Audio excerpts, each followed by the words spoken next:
Hi hello అండి, ఎలా ఉన్నారు? అందరూ బాగున్నారా? నమస్కారం అండి. Welcome to real life talks. ఈవేళ చాలా సింపుల్గా టేస్టీగా ఉండే బీరకాయ పాలు పోసిన కూర ఎలా చేసుకోవాలో ఈ వీడియోలో మీకు చూపిస్తాను. ఈ కూర చాలా కమ్మగా ఉంటుందండి.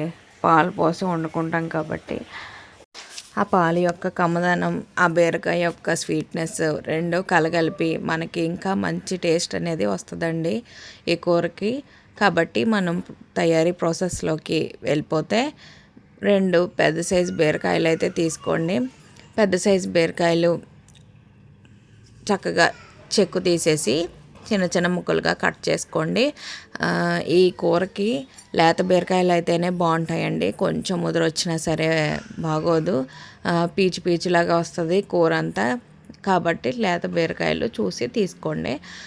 ఇగోండి పైన చెక్క అంతా తీసేసుకొని చిన్న చిన్న ముక్కలుగా కట్ చేసేసుకోండి. మనం కట్ చేసుకునే ముందే ఈ బీరకాయలు స్వీట్గా ఉన్నాయా లేకపోతే చేదుగా ఉన్నాయా చూసుకొని కూడా కట్ చేసుకోండి.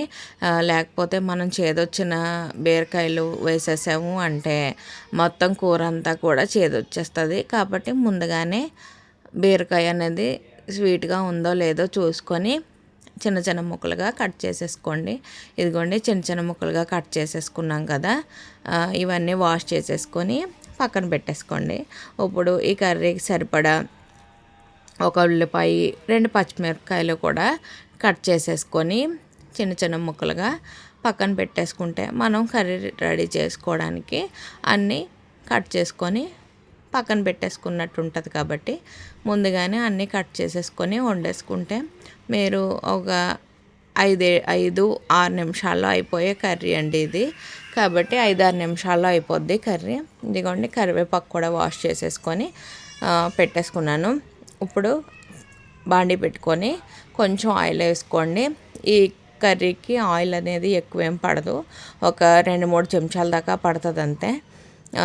బీరకాయలో నుంచి వాటర్ వస్తుంది కాబట్టి ఆ వాటర్తోనే మొత్తం కర్రీ అంతా ఉడుకుతుంది. ఇప్పుడు కొంచెం ఆవాలు, జీలకర్ర వేసి అవి చిటపటమన్న తర్వాత మనం కోసి పెట్టుకున్నాం కదండి పచ్చిమిర్చి, కరివేపాకు బాగా వేగేంత వరకు ఆ నూనెలో వేసుకొని ఫ్రై చేసేసుకోండి. ఇదిగోండి ఫస్ట్ పచ్చిమిర్చి, కరివేపాకు మాత్రమే వేసుకోండి. పచ్చిమిర్చి బాగా వేగిన తర్వాత మాత్రమే ఉల్లిపాయ అనేది వేసుకోండి. మీరు అన్నీ కట్ చేసుకొని పెట్టుకుంటే ఈ కర్రీ ఒక 5-6 నిమిషాల్లో అయిపోద్ది. చాలా బాగుంటుందండి కర్రీ, చాలా కమ్మగా ఉంటుంది. మీ ఇంట్లో కూడా ట్రై చేసి ఎలా వచ్చిందన్నది నాకు కామెంట్ సెక్షన్లో చెప్పండి. ఇగోండి పచ్చిమిర్చి బాగా వేగిపోయింది కదా. ఇప్పుడు ఉల్లిపాయలు కూడా వేసేసాను. ఉల్లిపాయలు వేగడానికి కొంచెం సాల్ట్ అనేది మనం వేసుకున్నాం అనుకోండి, ఉల్లిపాయలు అనేవి మనం తొందరగా వేగిపోతాయి. ఎందుకంటే కొంచెం ఒక 1/2 టేబుల్ స్పూన్ దాకా వేసుకోండి, ఎక్కువ వేసుకోవాల్సిన అవసరం లేదు. కావాలంటే మీరు లాస్ట్లో అడ్జస్ట్ చేసుకోవచ్చు.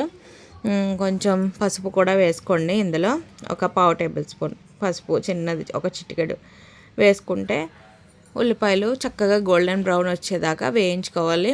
ఇగోండి బాగా ఉల్లిపాయలు అనేది పచ్చివాసన పోయేంత వరకు వేయించుకున్న తర్వాత మనం కట్ చేసి పెట్టుకున్నాం కదండి ఆ బీరకాయ ముక్కలన్నీ ఇందులో వేసేసుకొని ఒకసారి కిందకి పైకి కలుపుకున్నట్టయితే ఆ ఉల్లిపాయతో పాటు అందులో నుంచి సాల్ట్ మనం ఉల్లిపాయలో వేసాం కాబట్టి బీరకాయలకు పట్టుకొని బీరకాయల్లో నుంచి వాటర్ అనేది బయటకు వస్తుంది.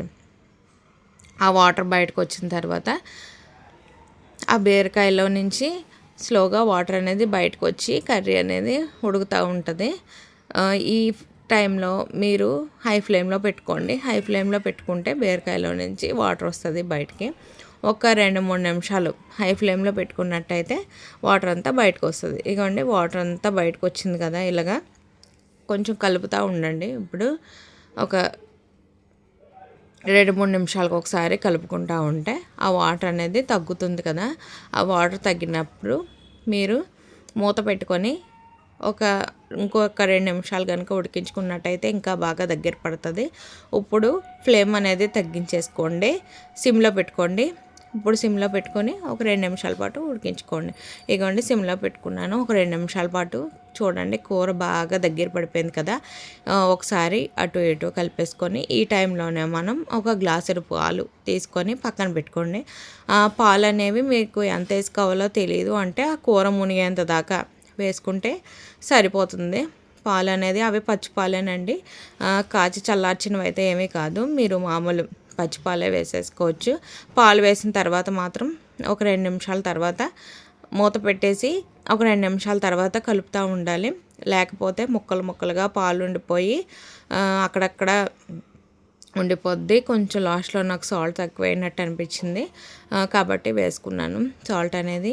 అంతేనండి, కర్రీ రెడీ అయిపోయింది. ఇగోండి పాలు పోసిన తర్వాత మాత్రం కలపడం మాత్రం మర్చిపోకండి. లేకపోతే పాలు విరిగిపోయిన పాలు అక్కడక్కడ ఉండిపోయి మనకి పెద్ద పెద్ద ముక్కలుగా కనిపిస్తాయి. కాబట్టి పాలు అనేది మీరు వేసిన తర్వాత కలుపుకోవడం మర్చిపోకండి.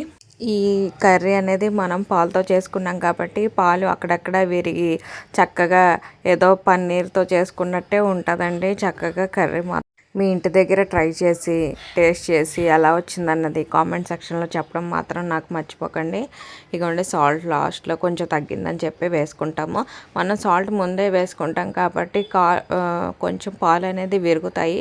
విరిగి అది పన్నీర్ లాగా చక్కగా చిన్న చిన్న పన్నీర్ మనం తురిమి అలా అయితే వేసుకుంటామో కర్రీలో అలా వస్తుందండి. కర్రీ చాలా బాగుంటుంది. కర్రీ చాలా కమ్మగా ఉంటుంది. అంతే అండి, కర్రీ రెడీ అయిపోయినట్టేనండి. ఒక 2 నిమిషాలు కనుక మనం చేసుకొని దించేసుకున్నట్టయితే, నా వీడియోస్ కనుక నచ్చుతున్నట్టయితే లైక్ చేసి షేర్ చేసి సబ్స్క్రైబ్ చేయడం మాత్రం మర్చిపోకండి. బెల్ ఐకాన్ కూడా క్లిక్ చేయండి.